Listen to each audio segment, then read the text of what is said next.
고린도 후서 6장 14절로 7장 1절 말씀입니다. 고린도 후서 6장 14절로 7장 1절의 말씀.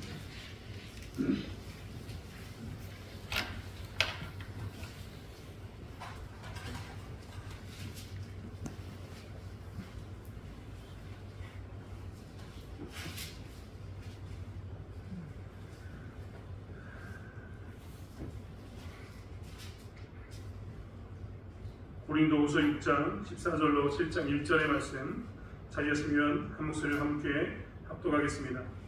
너희는 믿지 않는 자와 멍에를 함께 매지 말라. 의와 불법이 어찌 함께하며 빛과 어둠이 어찌 사귀며 그리스도와 벨리알이 어찌 조화되며 믿는 자와 믿지 않는 자가 어찌 상관하며 하나님의 성전과 우상이 어찌 일치가 되며 우리는 살아계신 하나님의 성전이라.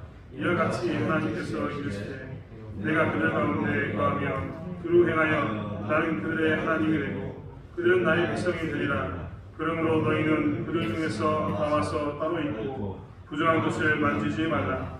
내가 너희를 영접하여 너희에게 아버지가 되고 너희는 내게 자녀가 되리라. 전능하신 주의 말씀이니라 하셨느니라. 그런즉 사랑하는 자들아, 이 약속을 가진 우리는 하나님을 두려워하는 가운데서 거룩함을 온전히 이루어 육과 영의 온과 더러운 것에서 자신을 깨끗하게 하자. 아멘. 고린도 후서의 내용을 볼 때 우리가 놓쳐서는 안 되는 것은 고린도 후서에 있는 사도 바울이 어떻게 하면 고린도 교회와 다시 관계를 맺어갈까.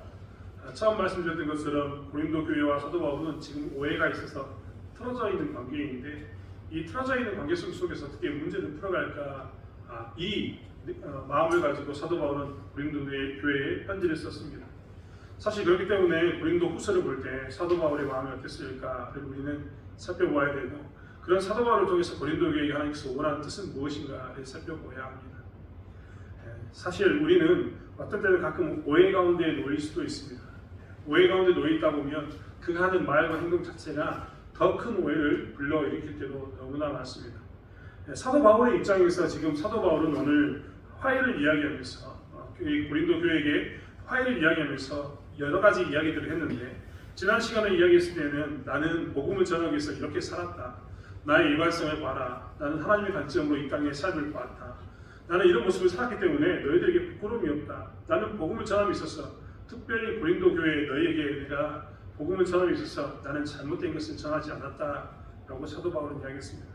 즉, 이런 나의 모습을 보면 나의 진실성이 드러나게 될 것이고, 복음에 대한 이 진실성을 본다면 너희들은 나와 화해할 수 있다. 나의 관계를, 나에 대한 오해를 풀 수 있을 것이다라는 일종의 또 다른 자기 변명이기도 했습니다. 하지만 중요한 것은 이제 사도 바울이 이러한 고린도 교회하고 문제가 있었을 때 오늘 했던 말씀을 사도 바울이 전하면 고린도 교회는 어떤 생각이 들었을까입니다. 사실 오늘 고린도서 6장 14절부터 7장 1절에 있는 말씀은 갑자기 사도 바울이 뭘 이야기하냐면 너희는 믿지 않는 자와 멍에를 함께 매지 말라라고 이야기하면서 거룩할 것을 이야기합니다. 좀 요즘 말로 표현하면 이런 겁니다. 저희가 싸운 것은 아닌데 저와 여러분의 관계가 멀어졌습니다. 저와 여러분의 관계가 멀어졌는데 제가 강다상에서 갑자기 거룩함을 막 강조하기 시작합니다. 이것은 해야 되고 하지 말아야 되고 너희는 무엇을 해야 된다고 이야기하면서 명령적으로 해야 되는 것과 하지 말아야 되는 것을 이야기합니다. 이것을 하나님의 말씀으로 들으면 참 좋은데, 이렇게 오해가 쌓이면 그때는 이제 뭘로 들리냐면 이게 명령으로 들립니다. 지금 속된 말로 이런 말입니다. 강대상에서 목사님 나 그냥 콕콕 찍어댑니다. 이렇게 오해할 수 있다는 겁니다. 딱 그런 오해받기가 너무나 좋습니다. 사실 그런 의도가 있지 않았음에도 불구하고 지금 관계가 서운해지거나 문제가 있어서 서로에게 멀리 관계가 멀어지면 어떤 마음이 드냐면 이 안에서 말하는 어떤 좋은 이야기도 부정적으로 들리는데, 특별히 뭐 해라 뭐 하지 마라 이런 말을 하게 되면 어떻게 들리냐면 저분이 나의 자기의 감정을, 우리가 이 서운했던 자기의 감정을 지금 여기서 다 풀어버리겠구나 라는 그런 오해를 하기 십상이라는 겁니다. 사실 사도 바울도 오늘 이 말씀을 전하고 있지만요, 고린도 교회 입장에서는 오해할 수도 있습니다. 아니 왜 갑자기 화해를 이야기하다가 우리가 나의 진실성을 봐주라, 나의 삶을 봐라, 내가 복음에 대해서 이랬지 않느냐, 그리고 너희들은 마음을 열어서 이런 것들을 봤으면 좋겠다라고 이야기하다가 갑자기 너희는 거룩해라, 불법이 어찌 함께 율과 불법이 어찌 함께하며 빛과 어둠이 어찌 사귐이라고 이야기하면서 그리스도와 벨리알이 어찌 조화되며라는 이런 이야기를 하게 됩니다. 선과 악의 구조를 이야기하는 것처럼 보이면서 계속 싸우고 있는 어떤 모습들을 드러내게 된다는 겁니다. 이러면은 이제 사람들은 어떻게 되냐면 편을 가리기 시작합니다. 고린도교 입장에서도 그렇게 할 수 있죠. 사도 바울이 지금 자기는 빛이고 자기는 의이고 자기는 하나님의 성전이고 너희들에 대해서는 너희들은 벨리알 같은 사람들, 너희들은 불법을 행하는 사람들, 너희들은 어둠을 행하는 사람들이라고 이야기하나 보다 라고 오해할 수 있다는 겁니다. 하지만 우리는 오늘 본문을 보면서 사도 바울이 특별히 하나님께서 사도 바울을 통해서 이런 상황 가운데서 이런 말씀을 주신 의도를 정확히 파악해야 합니다. 제가 오늘 본문 설교를 하면서 이 이야기는 이미 오래전에 여러 번 설교를 통해서도 이야기했었습니다. 오늘 본문을 읽을 때 우리가 전제해야 할 것은 무엇이냐면 우리는 하나님 안에서 어떻게 되느냐, 다툼과 분쟁이 있을 때 누구를 바라봐야 된다고요? 누구에게 맞춰야 됩니까? 저와 여러분이 싸우면 여러분이 제게 맞춥니까? 제가 여러분에게 맞춥니까? 이런 것은 절대 있어서는 안 됩니다. 우리의 가장 기본적인 전제는 뭐냐면 저와 여러분이 그런 일이 있어서는 절대 안 되는데 혹여 더 선한 마음이 있다면 소홀한 마음이 있다면 그때는 우리는 뭐라 해야 되냐면 우리가 여호와께로 나아가자. 우리가 하나님을 바라보자. 이렇게 외쳐야 합니다. 왜냐하면 우리가 거룩함을 구분해서 계속해서 하나님께 나아가면 어떻게 된다고요? 자연스럽게 우리는 이 초점에서 만나게 되니까. 하나님께 나아가면 나갈수록 우리는 어떻게 된다고요? 만나게 되니까. 이게 우리 기본적인 전제입니다. 사실 사도 바울도 오늘 말씀을 통해서 정죄하거나 너희들이 잘못했다, 이 나쁜 놈들 이런 이야기를 하는 게 절대 아닙니다. 오늘 갑자기 거룩에 대해서 이야기하면서 빛과 어둠에 대한 이야기, 의와 불법에 관한 이야기, 그리스도와 벨리알에 관한 이야기를 하면서 사도 바울이 하는 이야기는 무엇이냐면 지금 너와 나의 사이가 관계가 틀어져 있어가지고 내가 진실성을, 나의 일관성을 계속 이야기하고 내가 복음에 대해서 얼마나 정말 내가 목숨을 건지 하나님 나라의 관점에서 내가 어떻게 살았는지 너희들이 잘 알고 있지 않느냐. 이거 말고도 너희들이 이렇게 있었을 때는, 나와 관계가 소원했을 때는 어떻게 하면 문제가 풀리냐면 우리가 우리의 신분이 어디에 속해 있는가를 찾아보면서 우리가 속해 있는 그 방향을 향해서 나가자라고 이야기하는 겁니다. 오늘 사도 바울은 그렇기 때문에 의와 불법이 어찌 함께하냐라고 이야기하는 것은, 의와 불법이라는 것은 뭡니까? 너희들이 지금 있는 그 삶에서 혹시 의와 불법이 섞여 있는 그런 삶이라면 너희들이 지금 뭐만 바라보기 원한다? 의만을 바라보기 원한다. 그러면 나도 어떻게 하겠다? 나는 복음에 대해서 진실하고 하나님에 대해서 진실하기 때문에 나도 어떻게 하겠다고요? 의를 향해 나가겠다. 이 이야기인 겁니다. 빛과 어둠이 어찌 함께 하겠느냐? 너희 가운데 어떤 것이 섞여 있을지 모르지만 그 가운데 혹시 우리 가운데 뭔가 섞여 있다면, 내 가운데 그게 섞여 있고 너희 가운데 그런 게 섞여 있다면 우리는 뭐만 바라보자? 빛만 바라보자. 이 이야기가 되는 겁니다. 그리스도와 벨리알 이런 말을 하면서 뭘 이야기하냐면 우리는 그리스도에게 속한 자가 아니냐? 하나님만을 바라보자. 하나님께 나아가면 우리는 어떻게 될 거라고요? 화해할 것이다 라고 이야기합니다. 사실 오늘 본문의 가장 큰 전제는 그렇기 때문에 무엇이냐면 너희들이 불신자와 멍에를 함께 맺으면 되지 않는다. 그리고 거룩하게 살아야 한다라는 말을 하면서 무엇을 이야기하냐면 그런 이유는 무엇이냐면 나에게 맞춰달라는 것도 아니고 너희를 정죄하는 것도 아니고 오직 우리가 하나님을 향해서 바라보면 우리가 서로 화해할 수 있으니 하나 될 수 있으니 그 일을 행하자라고 이야기합니다. 사실 우리는 불신자와 멍에를 같이 매지 말라 이 말에 대해서 많은 생각들을 할 수 있습니다. 먼저 하나님께서는 신명기에 보면, 신명기 12장에 보면 소와 나귀에 대해서 같은 결의를 매지 말 것을 이야기합니다. 즉 한쪽에 결의가 뭐냐면 우리 옛날에 농사를 지을 때 이 소가 장기질을 했지 않습니까? 전라도는 소 한 마리가 장기질을 하는데 다른 지역은요, 산악 지역이나 이런 데는 소 두 마리가 할 때가 많습니다. 이때 그 두 마리에 씌우는 게 결의입니다. 머리에 씌우는 거죠. 근데 나귀하고 소를 같이 씌우면 어떻게 될까요? 힘의 차이가 나타납니다. 그래서 이 이랑이나 고랑을 맬 때 빤듯하게 가는 게 아니라 어떻게 된다고요? 비틀바퀴 이렇게 되는 거죠. 이렇기 때문에 어떻게 했냐면 그 두 소나 나귀의 결의를 함께 매지 말라, 멍에를 함께 매지 말라라고 이야기하는 겁니다. 이런 것처럼 뭐가 있냐면 우리의 삶 가운데는 이런 분리에 대해서 하나님께서 이야기하시면서 너희들이 믿는 자와 믿지 않는 자가 같이 길을 걸어가면 어떻게 되냐면 불협화음이 나타나게 된다. 너희들이 같이 가면 지금은 좋을 것처럼 보이지만 이 문제가 어떻게 된다고요? 반드시 문제를 가져오게 된다라는 것을 이야기합니다. 사실 우리는 세상에 속해 살면서 많은 부분에 있어서 믿지 않는 자와 함께할 때가 많습니다. 그런데 그 믿지 않는 자와 함께할 때 우리가 조심해야 할 것이 무엇인가? 우리는 이것을 살펴보아야 합니다. 여러분 직장에서 우리가 믿는 사람들만 있습니까? 믿지 않는 사람도 있습니다. 그들과 같이 일을 해야 합니다. 하지만 그들과 같이 멍해를 매지 말라 이 말은 뭡니까? 그들과 신앙 안에서 영적인 부분에 있어서 마치 같은 길을 가는 것처럼 보이지만 그것을 함께하지 말라는 이야기인 겁니다. 예를 들면 종교적인 문제, 고린도 교회에 있어서 가장 큰 문제도 종교적인 문제를 한번 살펴보십시오. 종교적인 문제에 대해서 고린도 전서에서 뭘 금했습니까? 너희들이 우상 숭배에 대해서 음식을 먹지 말 것. 그리고 그들 가운데 특별히 우상 숭배하는 사람들이 여자 사제들이 많아서 그들과 성적인 문란함을 보내게 됐었는데 뭐라고 이야기했냐면 너희들이 그것을 함께하지 말라라고 이야기합니다. 많은 사람들은 그렇게 이야기했거든요. 우상이 없는데 무슨 상관이야. 이런 말을 한 사람도 있었습니다. 그리고 좋은 게 아니하고 적당히 올리는 사람도 있었습니다. 음식을 나누면서 뭘 했습니까? 음식을 먹는 그런 일이 기꺼이 식당에 동참을 했습니다. 고린도전서에 있었던 사람들의 모습이 바로 그런 것에 있었습니다. 종교에 대해서 굉장히 관대한 것처럼 보이고 같이 명예를 맬 수 있는 것처럼 보였습니다. 하지만 같은 명예를 맬 수 있는 겁니까? 우리가 생각에는 우상의 식탁에 초대받아서 음식을 같이 먹는 것, 그들의 여사제와 같이 동침하는 것, 그리고 그들의 종교에 대해서 인정해주고 그들과 함께하는 것이 별것 아니라고 생각하지만 이러한 문제는 반드시 뭘 가져오게 된다고요? 우리로 하여금 문제를 만들게 됩니다. 새벽에도 우리는 지금 사사기서를 보고 있는데요. 사사기의 특징 중에 하나가 뭡니까? 그들이 자유를 가지고 선택할 수 있었을 때 뭘 선택했습니까? 바알과 아세라를 선택했습니다. 하나님을 잡고 바알과 아세라를 선택하니까 그들은 나중에 어디로 가냐면 하나님을 버리고 시간이 지나면 지날수록 어떻게 하냐면 바알과 아세라를 따라갑니다. 심지어는 사사라고 이야기했던 그 하나님의 말씀을 가지고 하나님의 영이 충만했던 사람들마저도 어떻게 사냐면 하나님의 뜻대로 사는 게 아니라 자기의 소견대로 삽니다. 하나님의 말씀을 가지고 있었던 제사장은요 정말 이제 사람에게 고용이 되어서 자기에게 고용된 사람을 축복해주는 그런 사람이 되어버리는 이야기가 사사기에 몽땅 나옵니다. 우리의 신앙은요 이렇게 같이 다른 사람의 신앙과 같이 물리게 되면 어떻게 되냐면 처음에는 좋아 보입니다.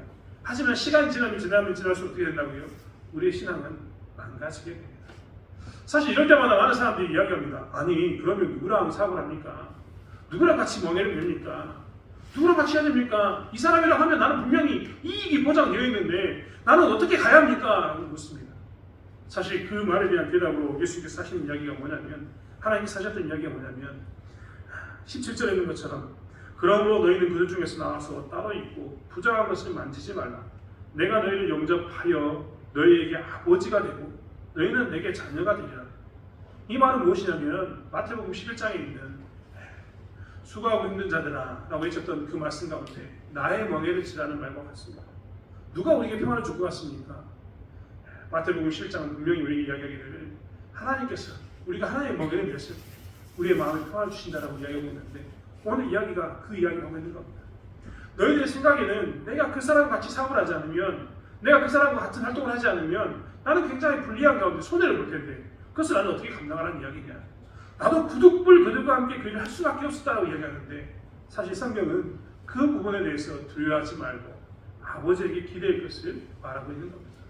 아버지께 나가면 아버지께서 나의 아버지가 되어주신다라는 말하고 있는 겁니다.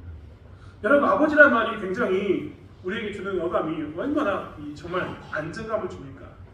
아버지가 있다는 것만큼 우리에게 좋은 것은 어디 있습니까? 부모님이 계신다는 것만큼 우리에게 좋은 것은 어디 있습니까? 제가 말씀드렸지만 제가 중국에서 선교사로 살고 난 후에요. 한국에 나와서 아무것도 없었을 때 제가 아버지가 없었다면 저는 갈 곳이 없었습니다.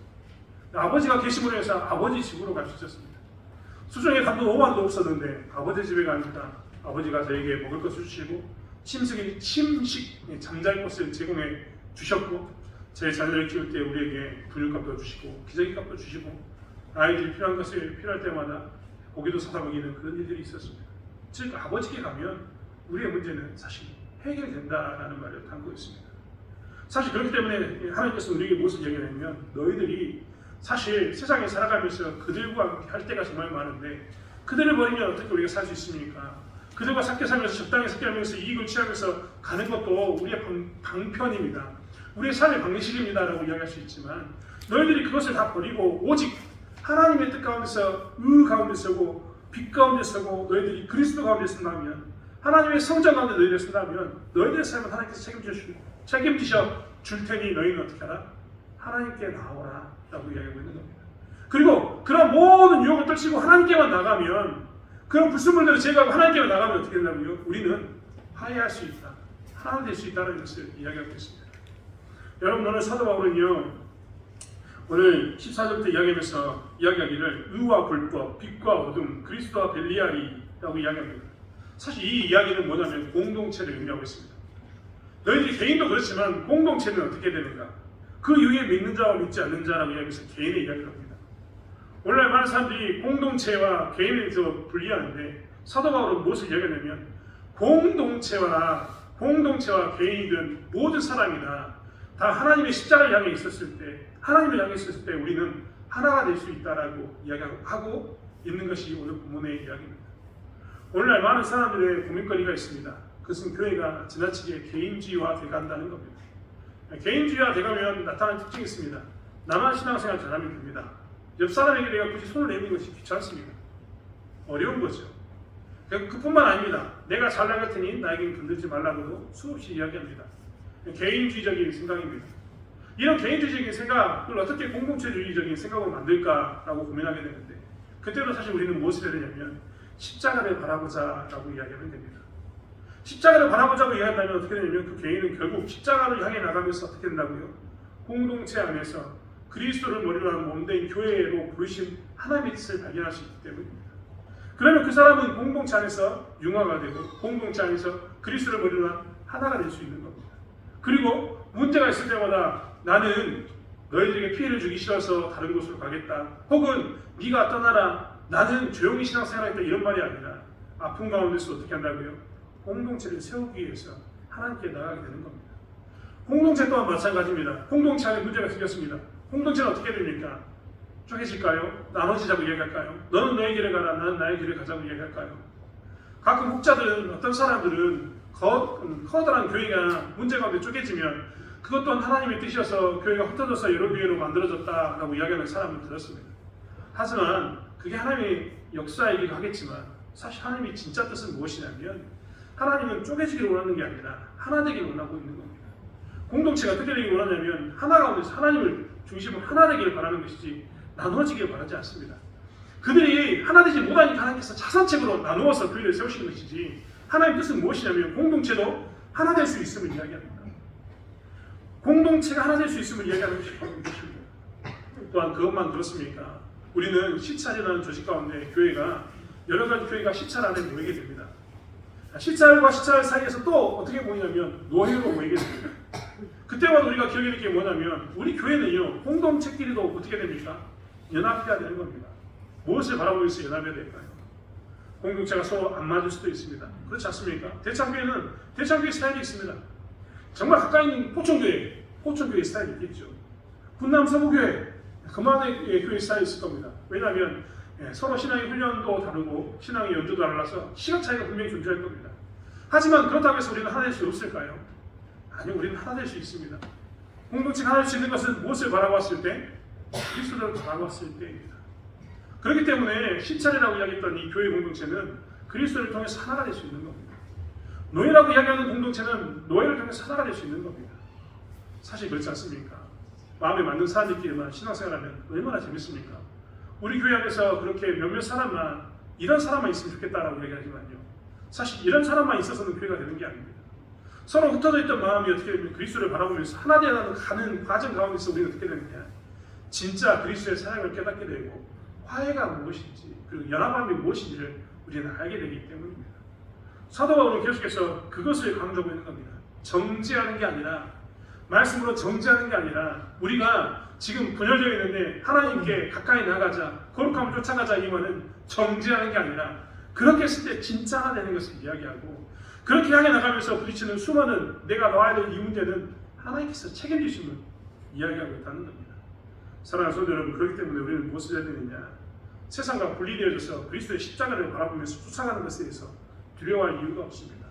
문제가 있을 때마다 우리 스스로가 선포하여서 이 말씀을 들을 때마다 나를 공격하기 위한 말씀이구나, 나를 찍는 말씀이구나, 이렇게 생각할 게 아니라 그때마다 우리가 뭘 했냐면 그렇지, 우리는 하나님께 나가야지 문제를 풀 수 있지, 하나님께 나아가자라고 이야기하면서 고백해야 되는 겁니다.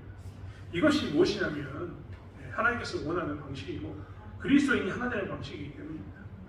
정말 여러분, 교회 가운데서 막 싸웠습니다. 그 사람과 관계가 너무 안 좋습니다. 근데 그 사람이 와가지고 나에게 손을 잡고 함께 기도하게 라고 이야기하면 기도할 것 같습니까? 근데 그때 함께 모여서 기도해야 합니다. 그 사람이 나를 정말 이렇게까지 괴롭히고 기도하자고 이야기해 말이 되냐라고 얘기할 수 있지만 함께 기도해야 합니다.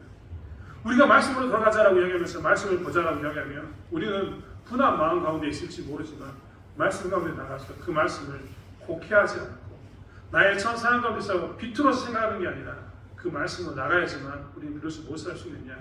하나가 될 수 있는 겁니다. 이것이 사도 바울이 오늘 고린도 후서에서 화해를 이야기하면서 갑자기 거룩함을 강조하면서 너희가 거룩했으면 좋겠다. 그들과 분리되어서 하나님만을 바라봤으면 좋겠다라고 하는 이야기인 것입니다. 사랑하는 성도 여러분, 그렇기 때문에 우리는 어떻게 되느냐? 문제가 있다고 생각하면 그 문제 가운데서 십자가를 바라보고 아버지께 나가야 합니다. 그리고 안 될 것처럼 보이지만 분리되어져서 그럴 때 있으면 더욱더 분리되어져서 거룩하게 구별된 모습으로 십자가를 바라봤을 때 우리는 더욱더 연단되어지고 아버지 안에서 우리가 평안히 쉴 수 있을 뿐만 아니라 은혜를 깨닫게 되는 것입니다. 사도 바울은 이것을 하기 때문에 무엇을 했냐면 이해 가운데 나가자라고 계속해서 이야기했습니다. 그러면서 사도 바울은 고린도후서 7장 1절에 뭐라고 얘기했냐면 그런즉 사랑하는 자들아 이 약속을 가진 우리는 하나님을 두려워하는 가운데서 거룩함을 온전히 이루어 육과 영의 온갖 더러운 것을 거스에서 자신을 깨끗하게 하자라고 이야기합니다. 그렇게 사는 것이 무엇이냐면 하나님의 거룩함을 온전히 이루는 것이고 그렇게 사는 것이 우리 자신을 깨끗하게 하는 길이다라고 이야기하고 있는 겁니다. 그렇지 않으면 영원히 우리는 하나님의 온전한 것을 이룰 수 없고 그렇게 하지 않으면 우리는 영원히 하나님 앞에서 거룩함으로 살 수 없음을 나타내는 말이기도 합니다. 사랑하는 성도 여러분, 이런 모습을 볼 때마다 우리는 어떻게 살아야 되는가에 대해서 너무나 잘 알 수 있습니다. 우리는 문제없는 교회가 되길 원합니다. 정말 그런 교회가 되기를 원합니다.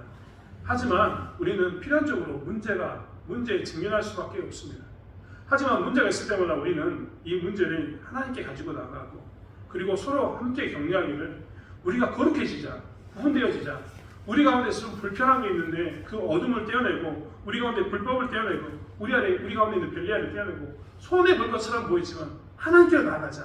그리고 하나 되자라고 이야기하며 그리고 온전한 것을 이루고 우리를 깨끗게 하자라고 고백하는 저와 여러분이 되길 원합니다.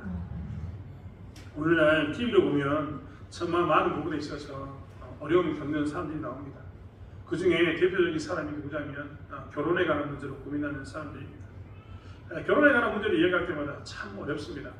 요즘은 너무나 쉽게 헤어지고 너무나 쉽게 다시 만나기 때문입니다. 아마 여기 계신 우리 권사님의 세대에는 상상도 할 수 없는 일들이 너무나 쉽게 이루어지고 있습니다. 그냥 결혼하고 난 후에 이혼하는 것은 아주 자연스러운 것을 생각하는 그럴 수도 있지라고 생각하는 그런 문화가 되어서 자꾸만 결혼 후에 떠나는 사람들이 너무나 많습니다. 그런 결혼하는 청년들에게, 그런 사람들에게, 결혼 앞둔 사람들에게 혹은 결혼했던 사람들에게 늘 강조하는 것은 신앙 안에서 우리가 하나님의 방식으로 결혼하자라는 말을 하게 됩니다. 하나님의 방식으로 결혼하자는 말은 무엇입니까? 우리가 늘 고백했던 것처럼 믿지 않는 자와 함께 멍에를 매지 않는 것을 의미합니다. 즉 신자와 함께 결혼한 것을 성경은 계속해서 이야기하고 있고 우리의 신앙 고백서라고 이야기하는 웨스터민스터 신앙 고백서도 우리에게 그것을 강조하고 있습니다. 그것을 했던 이유는 무엇이냐면 그렇게 신자와 살았을 때 우리는 하나님을 바라보자라고 더 외치기가 쉽기 때문입니다. 같은 믿는 사람이면 이야기할 수 있지 않습니까? 우리가 하나님을 바라보자. 우리가 하나님을 바라보자. 라고 말입니다. 그런데 믿지 않는 사람가 있으면 우리가 하나님을 바라보자라고 이야기하면 그는 뭐라고 이야기하냐면 나는 부처를 믿으니 부처를 바라보겠다라고 이야기해도 우리는 할 말이 없습니다. 그래서 사실 우리는 뭐라고 얘기하냐면 결혼할 때 가급적이면 신자와 결혼해라라고 이야기합니다. 그리고 정말 불신자와 결혼하고 싶다면 너는 이제부터 순교자다 혹은 선교사다 이렇게 이야기합니다. 왜냐하면 그 남자가 그 여자가 그리스도 안에 돌아오기까지는 피나는 눈물과 힘든 어려운 시기를 보내야 될 것이기 때문입니다. 우리가 결혼할 때 그렇게 믿는 자와 결혼해서 하나님을 바라보자 라고 외치면 하나님을 바라볼 수 있었던 것처럼 우리의 좋은 점은 바로 거기에 있습니다. 우리는 모두 다 하나님을 아는 사람들이고 하나님을 만나는 사람들입니다. 그렇기 때문에 우리 가운데 하나님을 바라보자 라고 하는 이야기는 결코 어색한 말이 아니고 부자연스러운 말이 아닙니다. 내가 하나님을 바라보자 라고 이야기하면 어떤 사람도 아니 나는 하나님을 안 바라볼 거야. 나는 다른 것을 믿는 사람이니까 이야기할 사람이 전혀 없습니다. 왜냐하면 우리는 모두 다 신자의 삶을 살고 있기 때문입니다. 그렇기 때문에 우리는 무엇을 해야 되느냐? 교회 안에서 우리에게 주어진 장점인 그리스도를 머리로 한 이 일들, 우리의 머리가 그리스도인 것을 강조하면서 우리는 하나님께로 나가고 하나님을 바라보자라고 외쳐야 되는 줄 믿습니다. 그리고 그런 모습 가운데서 하나님 주시는 은혜 가운데서 사랑받는 자의 삶을 사는 저와 여러분이 되길 원합니다. 그리고 그렇게 삶으로 인해서 이 땅에서 하나님의 온전한 것을 이뤄내고 우리의 깨끗함을 드러내므로 해서 세상이 우리를 통해서 저렇게 사는 사람이 그리스도인이구나, 교회는 저렇게도 하나가 될 수 있구나라는 것을 증명해내는 저와 여러분이 되길 원합니다. 기도하겠습니다. 하나님, 우리는 세상과는 분리되어야겠지만 하나님 안에서는 하나 되어야 되는 것을 보게 됩니다. 하나님, 사도 바울은 고린도 교회와 다툼 가운데 있었지만, 사실 불편한 관계 속에 있었지만 고린도 교회에게 거룩하라고 이야기합니다. 자기의 감정을 표현하는 것이 아니라 거룩함을 쫓아나갔을 때 결국 하나 될 수 있기 때문입니다. 하나님에게 시선을 바치라고 이야기하는 이것을 우리는 보게 됩니다. 하나님, 우리 또한 이 땅에 살면서 거룩한 자의 삶을 살게 도와주시고 하나님을 바라보는 자의 삶을 살 수 있도록 붙잡아 주실 줄 믿습니다. 대창교회는 진짜 문제없는 교회가 되었으면 정말 좋겠습니다. 그리스도 안에서 더욱더 사랑하는 교회가 되었으면 좋겠습니다. 서로 나눠주지 못해서, 사랑하지 못해서 눈물을 흘리며 안타까워하는 그런 교회가 되기를 원합니다. 하지만 혹여라도 우리 가운데 문제가 있다면 우리가 그리스도를 바라보자, 우리 하나님께 나아가자라고 외칠 수 있는 죄를 내게 도와주시고 하나님께 나아가자고 거룩해지자고 이야기하는 그 소리를 들었을 때마다 아멘 하고 하담하면서 거룩함을 향해 나가는 대창교회 될 수 있도록 붙잡아 주실 줄 믿습니다. 하나님, 다시 한번 구하고 간구하는 것은 시간적으로 공간적으로 정말 하나님 안에서 분리되어 있는 연약한 지체들 위해서 더욱더 기도하고 간구합니다. 하나님, 아픈 한우들을 하나님께서 붙잡으시는 가운데 그들을 일으켜 세워주시고 은혜를 경험하게 하나님께서 붙잡아 주실 줄 믿습니다. 하나님의 은혜의 가운데 아버지 하나님, 사모하는 그들에게 하나님께서 갑절의 은혜를 보여주시기 원하며 감사드리며 예수님의 이름으로 기도드렸습니다. 아멘.